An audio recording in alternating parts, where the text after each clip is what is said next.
this workshop in a rather unusual way. This is a seminar concerning not a hard skill like yesterday, technical stuff, but what is normally called soft skill. It's about communication in science. We're very lucky because we have here giving the seminar Alida Pham. She's the manager of the communication office at UNESCO IHE, Institute of Water Education for graduate students coming from all the places on Earth, but mainly, predominantly, I would say, emerging countries. And but I'm sure Alida will have something to say about her institution, working institution.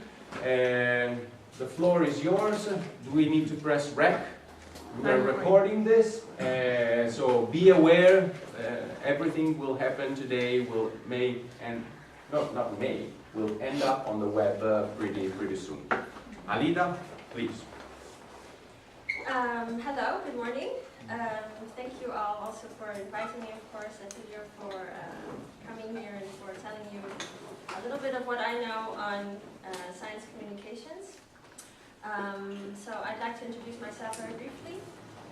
I have a little over 10 years working experience in communications, especially for development mainly.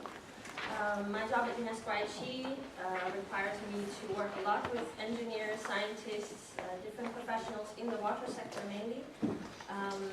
So there are also environmentalists, people who research climate change, adaptation, flood risk mitigation, but also people who like to involve communities and different stakeholders also in the research that they do. We're smoker as well, so welcome. you missed the introduction, but it's not a problem. And what we found in our team for communications is that mostly it's very complicated to get really the nice stories out of the science and the engineer, so to say, to really publish that. But that's really our work. And why is it important, you think? Why do you think we should really communicate better? Can anyone tell me why you think it's good to be good communicators? If I'm speaking too fast, or also let me know. It will be very interactive today, so... I'll be asking lots of questions. There won't be so much theory. And I'm not allowed to answer, so it's your time, really. Yesterday we've had some presentations. You all gave a presentation. You even voted for some good presentations for the first, second, and third years. So you all, at some point, gave a scientific talk, a brief talk, but it was still something related to your topic of research. Why do you think it's important to communicate effectively? Why are we doing this today, in fact? Tell me. Yes. No volunteers, so. Yeah, so we selected one person. Mm-hmm. Well, in fact, I think the presentation should be impressive, and when the presentation is impressive, everyone care about the presentation. But if for example, it's boring and it's not performed in the right way, in as I said, impressive way, everyone will get bored. Okay, so what you're saying is you want to present well so that you have people's attention. Yes. But what is the end result of good communication skills? Everyone here is an engineer. So Alida was asking why you think, it can be your personal opinion, why do you think it is important to present your work, to communicate your work? Well, because everyone likes to present, to show what that person have done, and to finally to give the results of the job. exactly. I mean, some of you are in your first year, some of you are already in your third year. That means that you've basically done 3 years of work on a very specific topic.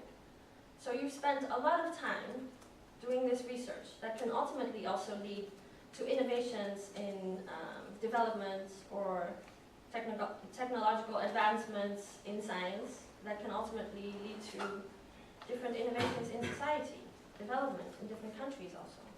This is very important. And I think when you discuss with people in communities, and I will give you an example of, for instance, flood risk mitigation, developing, for instance, a flood risk mitigation plan to kind of understand how the communities, for instance, perceive risk. If you want to change the infrastructure in a town because you think it will be better for them. Yesterday we also we saw some interesting presentations by some of the PG fellows. We were looking at different types of tiles that we could use, or maybe some replacing concrete with more permeable type of tiles that we could use in parking lots, for instance. Why would people use that? We also saw a presentation on water wheels use in Italy. You have windmills, for instance, in the Netherlands, and big infrastructure. There's a lot of money that goes into this also. A lot of it is public money. It's also people who spend a lot of money paying taxes. So in a way, it's also good for society to be informed about their own livelihoods and how it affects them. So I think it's very important that you share with other people, not only the public, but also people within your sectors, but also outside of the sector in related fields, so that they understand much more what the work is that you're doing. Because it ultimately leads to, I think, an improved infrastructure and better sustainable development, and yeah, good things altogether.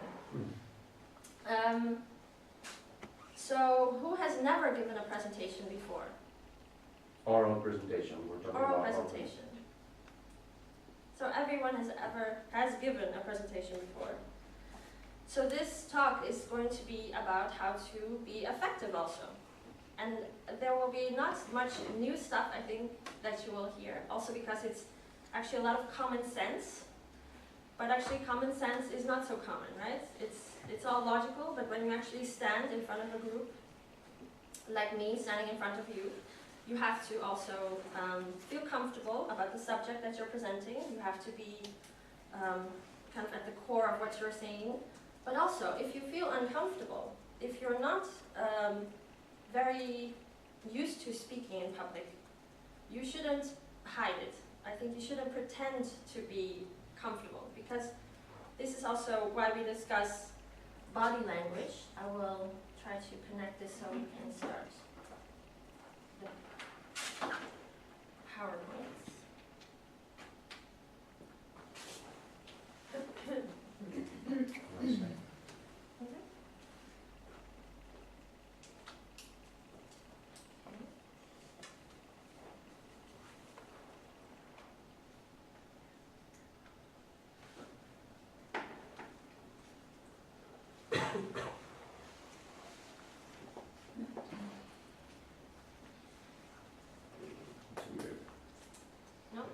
No, see that pops out.